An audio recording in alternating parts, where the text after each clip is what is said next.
নমস্কার বন্ধুরা, আজকে আবারও চলে এসেছি রান্নাঘরে। আজকে আমি নিয়ে এসেছি রুই মাছ।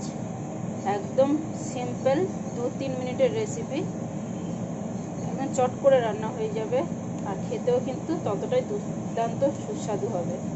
তো এখানে আমি 4 পিস মাছ নিয়েছি।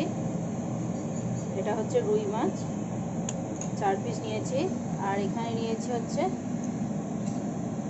2 চামচ মতো পোস্ত, আর এখানে 4টে কাঁচা লঙ্কা মাঝখান থেকে চিড়ে নিয়েছি। তো এটাই হচ্ছে পুরো রান্নার মশলাপাতি, আর আছে কিছু রোজকার গুঁড়ো মশলা। তো এদিকে আমি কড়াই বসিয়ে দিয়েছি। কড়াইতে দিয়ে দিচ্ছি সর্ষের তেল।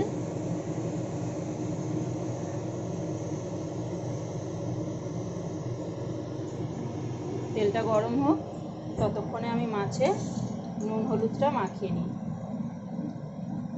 এটা কিন্তু খুব কম সময় চটপট রান্না হয়ে যায়, আর তেমন কিন্তু ভালো সুন্দর খেতে, মানে এর প্রশংসা করার কোনো কথা নেই, ভাষা নেই। তা একবার হলেও বাড়িতে ট্রাই করবেন। আর আমি দেখি আমার ভিডিও অনেকে দেখে কিন্তু কেউ লাইক শেয়ার করে না, তো একটু প্লিজ লাইক শেয়ার করে দেবেন।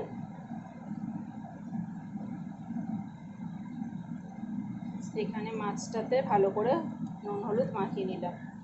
এখন আমি কড়াইয়ের তেল গরম হয়ে গেছে, মাছটাকে ভেজে নেব।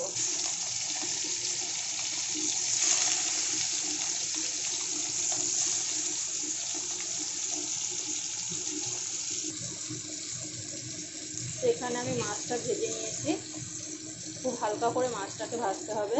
মাছটাকে আমি উল্টে পাল্টে একদম হালকা করে ভেজে তুলে নিচ্ছি। আর এই সময় গ্যাসটাকে একদম লোতে করে দিচ্ছি, যাতে তেলটা ঠান্ডা হয়। খুব গরম তেলে আবার দেওয়া যাবে না ফোড়নটা।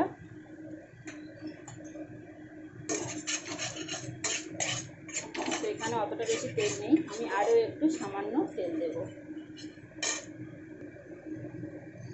তো এখানে দেখুন আমি আরও সামান্য একটু তেল দিয়ে দিয়েছি। এখন তেলের উপরে দিয়ে দিচ্ছি কালো জিরে, কাঁচা লঙ্কা ফোড়ন। এটাকে একটু নাড়াচাড়া করে ভেজে নেব।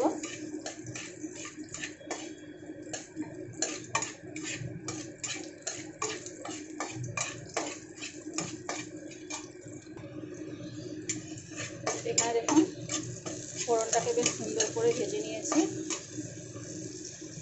এখন এখানে দিয়ে দিচ্ছি রোজকার ঘরোয়া মশলা, নুন, লঙ্কা, হলুদ, ধনে গুঁড়ো, জিরে গুঁড়ো, সবই হাফ চামচের থেকেও কম আছে। নিয়ে এবার একটু নাড়াচাড়া করে মশলাটাকে কিছুক্ষণ ভেজে নেবো, যাতে কাঁচা গন্ধটা চলে যায়। এখন আমি গ্যাসটাকে বাড়িয়ে দিলাম, জল দেব।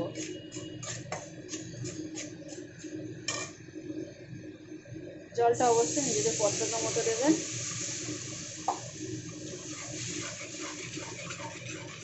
এখানে দেখুন আমি 1 গ্লাস জল দিয়েছি। ঝোলটা ফুটুক, ততক্ষণে আমি গ্যাসের অন্য সাইডে একটা তাওয়া বসিয়ে এখানে পোস্তর সাথে হাফ চামচ গোটা জিরে নিয়েছি। এটাকে আমি হালকা করে ভেজে নেব। এখানে একটা তাওয়া বসিয়ে নিয়েছি, প্যান বসিয়ে নিয়েছি। এর মধ্যে দিয়ে দিলাম এবারে জিরে আর পোস্তটা।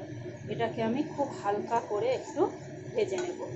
খুব বেশি কালো করে ভাজবো না, হালকা একটু স্মেল এসে যাবে সেরকম করে ভেজে নেব। নিয়ে শুকনোভাবে বেটে নেব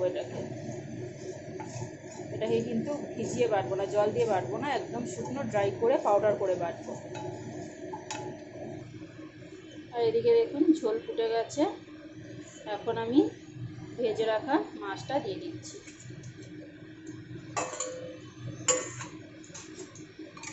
এবার কড়াইটা একটু গ্যাসটা একটু কমিয়ে দেবো, যাতে ঝোলটা ফোটে। গ্যাসটাকে মিডিয়ামে রেখে দেবো। তো দেখুন বন্ধুরা, ঝোলটা কিন্তু পুরোপুরি যেমন রাখবো আমার তেমন অবস্থা হয়ে গেছে। একটা কাঁচা লঙ্কা ভেঙে দিয়ে দিলাম। আর এখানে দেখুন এটাকে পুরো পাউডার করে বেটে নিয়েছি।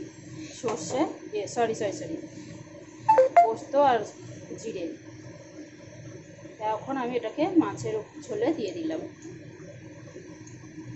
তো আমার রেসিপি একদম কমপ্লিট। আমার রেসিপিটা যদি ভালো লাগে অবশ্যই একটা লাইক, কমেন্ট, শেয়ার করবেন। আমার ভিডিওটা দেখার জন্য অবশ্যই আপনাদের ধন্যবাদ। আমি এখনও সামান্য আর একটুখানি 1 মিনিট মতো ফুটিয়ে নামিয়ে নেব।